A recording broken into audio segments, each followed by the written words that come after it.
I'm Lynda Clarke and this is Ruthall Manor. I've lived here for over 50 years and everything you see I have planted.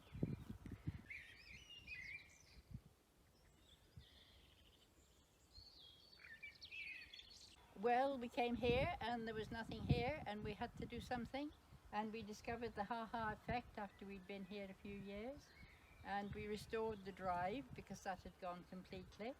There's very little left of the garden that was here in the 1800s, just the wall, and this box hedge had been planted all the way along here, which is why we didn't know that this was here till we'd been here quite a while and took the hedge off a bit at a time.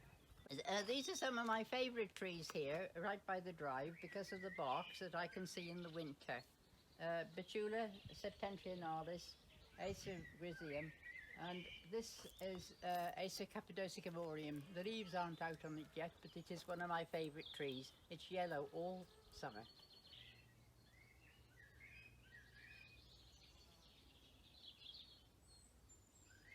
This is Rhododendron Unknown Warrior. I've had it for a long time, but it seems to bloom better nowadays. I don't know why.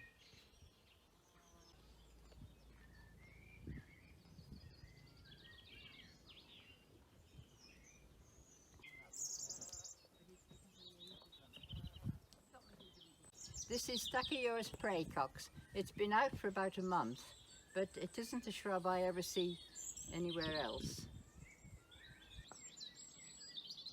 So, this is one of the first plants that I put in about 1967. The Acer, the red Acer.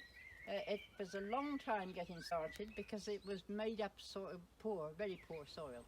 But it's eventually grown to a proper size for the Acer palmatum.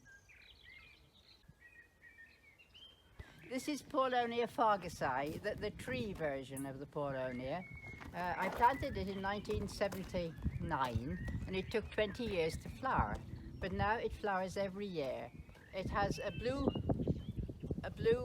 flower standing up, a bit like a foxglove shape. I'm worried about it living any longer. It's because of the age of it, and it grew quickly, and anything that grows quickly I find doesn't live so long.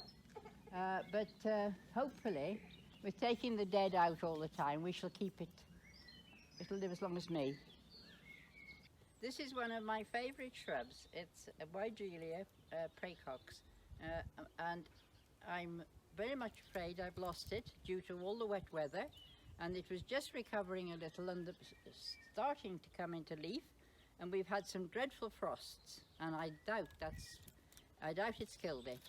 So I'm going to have to keep looking to see if I can find a bit of live to cut back to, but I need to leave most of it a bit longer. But you can see how bad the frost was by looking at the Magnolia stellata here.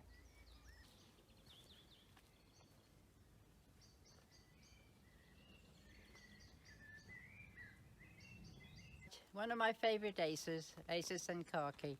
It has the beautiful flamingo twigs in the winter, and it stays yellow all summer. This is the snow gum, Eucalyptus pauciflora, and we didn't realise that it was such a dramatic branch until we cut the huge cedar down. There was a big cedar deodora there, which got too big for the scene. And when we cut it down, we've been able to see the branch, and we had the little gazebo built so that it echoes the shape of the branch.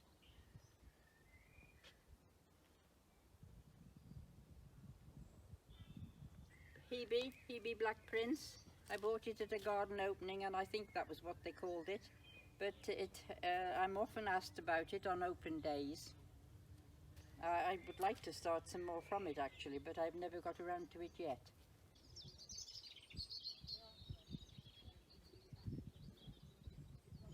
Staphylia colchica, and it's just coming out now, and it will bloom right until June.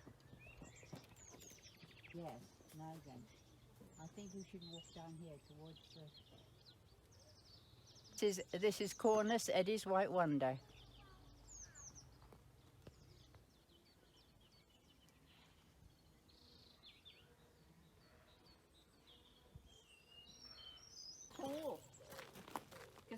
come from miles away to see the pool.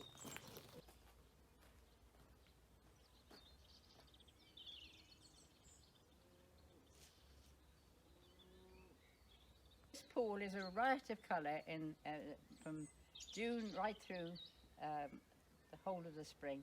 The iris and the candelabra primula, and then afterwards the big Himalayan cowslip.